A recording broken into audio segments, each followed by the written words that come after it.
घरमै कहाँ खादिउँ चिया नि एक फेर ए हो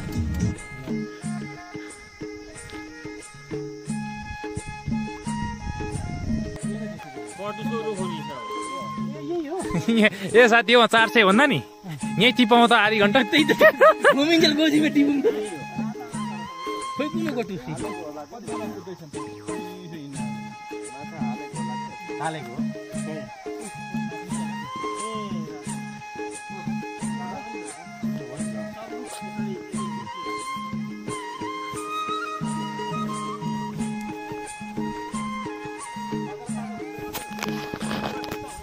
कुन खोइ यो गटुस खोलौँ न कस्तो हुँदो रहेछ दाना लु लु अब यो हो यस्तो भन्नु तपाईले कस्तो नि पोर्ट्रेट बनाउनु हो त्यस्तो हैन पोर्ट्रेट कि ल्यान्ड सेलेन्ड थियो ठिक होला नि होइन नि ल्यान्ड सरी त्यही त ल्यान्ड थियो ठिक हुन्छ ए लु कटुस है साथी ए गटुस यस्तो हुँदो रहेछ रुपैयाँ केजी मै पोखरीमा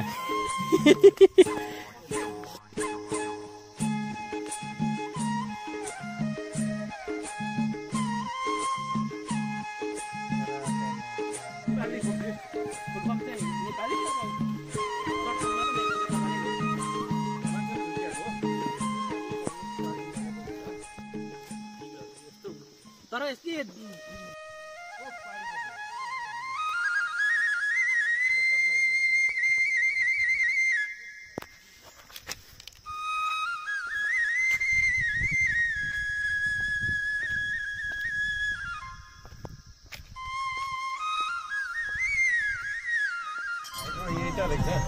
हाइड्रो चाहिँ त्यही हो हाइड्रो अरे यो अप्परमा है 18 वटा छ त यही खोलामा मात्रै अप्परमा है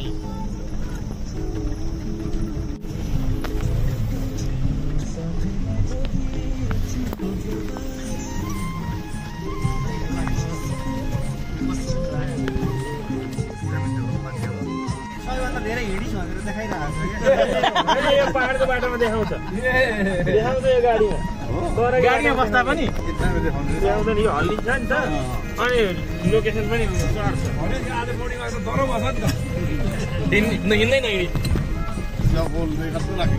पानी नभए त हाइड्रो के खान्छ भनेपछि टकिलाले लागेछ मलाई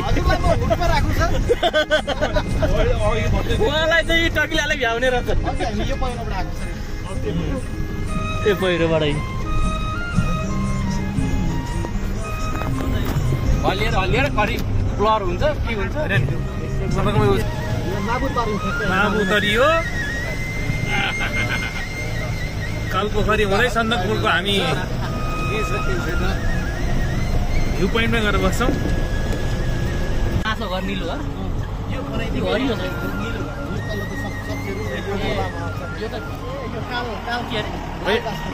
लाल बस पोखरी यो चाहिँ पान्डा रेड पान्डाले खाने पानी खाने ठाउँ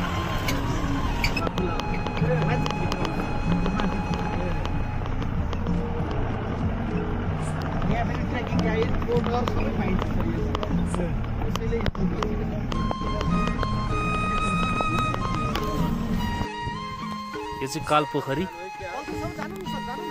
ठिक छ जाने हो अब क्यामेराम्यानै नउडेपछि हो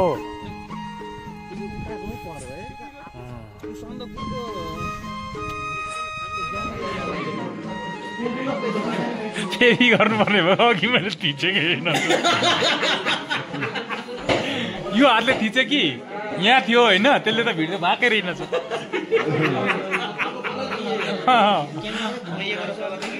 बताइए ना सर कहाँ से आप संदकपुर से आए हैं कितनी ठंडा से नेपाल के संदकपुर इंडिया में संदकपुर कहलाता है वहीं से आ रहे हैं बहुत ठंडा है बहुत ठंड है अभी स्नोफॉल नहीं हुआ है नहीं हाँ सीजन तब मजा आता है घूमने के लिए सीजन यही अच्छा रहेगा हम सबके लिए ज्यादा ठंड में आ नहीं सकते हम कितना घर बैठते बैठते दिख वाक लग गया इसीलिए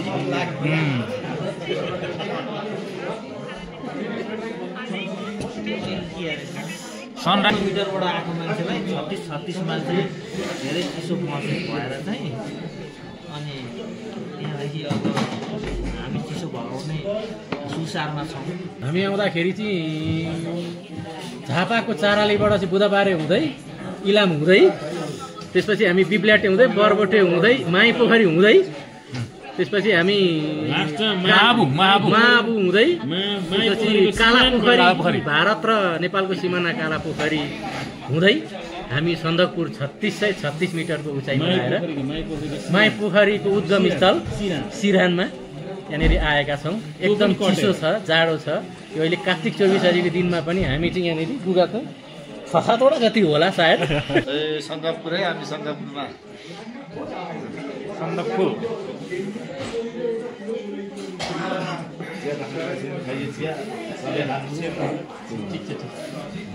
जाडो चाहिँ एकदम छ होइन, मजा छ। डाउन ज्याकेटै लाउनु पर्ने अवस्था छ। आज रमाइलो भइरहेको यस भइरहेछ नि होइन, 36 हाइट 36 मा आइया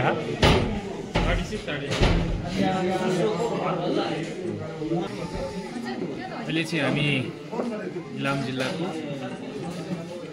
सबैभन्दा हाइट ठाउँ सन्दकपुरमा छौँ। यो चाहिँ भिजिट 2020 मा त्यसमा पर्न सक्छ इलामको एकदम मनोरम दृश्य। यसबाट चाहिँ हामीले सनराइज र सनसेट भ्यू हेर्नको लागि एकदम राम्रो छ भने अर्को भनेको हाम्रो यहाँ रेड पाण्डाको लागि एकदम प्रसिद्ध ठाउँ र गुराँस एकदम धेरै प्रकारको गुराँसहरू पाइने र यहाँ चाहिँ स्नोफलको सिजनमा चाहिँ हिउँ पर्ने सिजनमा चाहिँ एकदम रमणीय हुनेछ। हामी भोलि बिहान चाहिँ सनराइज हेर्नेछौँ र हाम्रो दर्शकहरूलाई पनि हामी सनराइज देख्नेछौँ।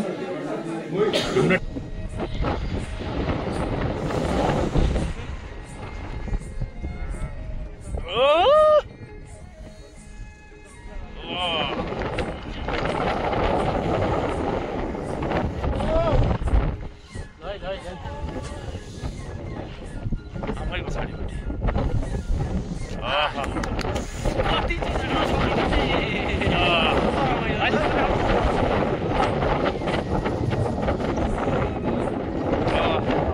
यो चाहिँ पिक पोइन्ट हो।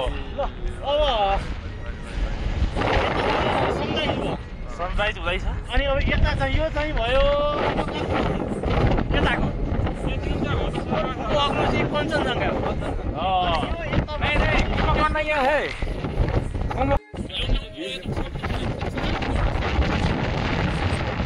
रातो लागिसके चन्द्रमा।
स्लिपिङ बुद्ध यस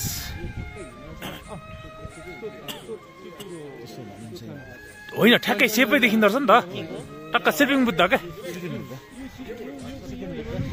यताबाट इन्डिया जान्छ उता सिक्किम यता नेपाल आउँछ। यो एरिया एउटा फालेलुङ भयो, अर्को भनेको तिमुङ पोखरी। नेपाल इन्डिया गर्ने बाँकी को छ? भुटानको चाहिँ परको हुने होइन? सबैको नमस्ते जस्तो भएर बसेको छ नि त, त्यो चाहिँ भुटानकै होला के। यो हिमालय चाहिँ तपाईँको के भन्छ भने एउटा कुम्भकर्ण हो भनिन्छ। हजुर शिल्पिङ बुद्ध नि भन्छ नि। शिल्पिङ बुद्ध, यस यस। ए भनेको यता कुम्भकर्ण अनि यो ऊ अनि यो अनुहार टाउको भएको हो, टाउको कुम्भकर्ण, भुँडीको भनेको कञ्चनजङ्घा, पाइतला। अनि यता पाइतला भएको चाहिँ यो दुईटा पाइतला।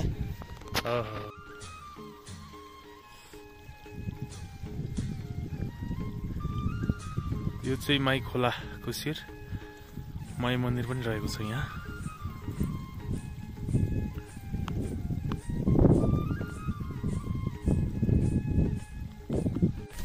बाइक चाहिँ अब यो अफरोडिङ बाइक हुँदा पनि चढ्न सकेन कि। बिचारा पहिलोचोटि नै आँट पनि गरेको त्यो यहाँनिर एउटा गाडी ओह्रालो जाँदै थियो होइन, त्यो गाडीलाई ठ्याक्क ओभरटेक गर्नु हुँदाखेरि गाडी रोक्नु पर्यो, सब उठाउने मान्छे भएन क्या। त्यो गाडीलाई कति पर्यो? 6-7 लाख। छेउपट्टि म छु है। बाइकवाला चिन्ता नगर। बाइकवाला ए थाम्नु है, बाइकवाला हिजो बिहानै गयो के गर्यो भने कोही पुगेन नि हिजो बेलुका। होइन पुग्न त पुग्यो, बाइक थिएन नि त माथि, के अर्कोमा लगाएको थियो? बाइक त तलै होला। गाडी यहाँ पुग्यो नि हिजो। अनि ती फर्किनन् भने नि गाडीमा त पुगे नि सर।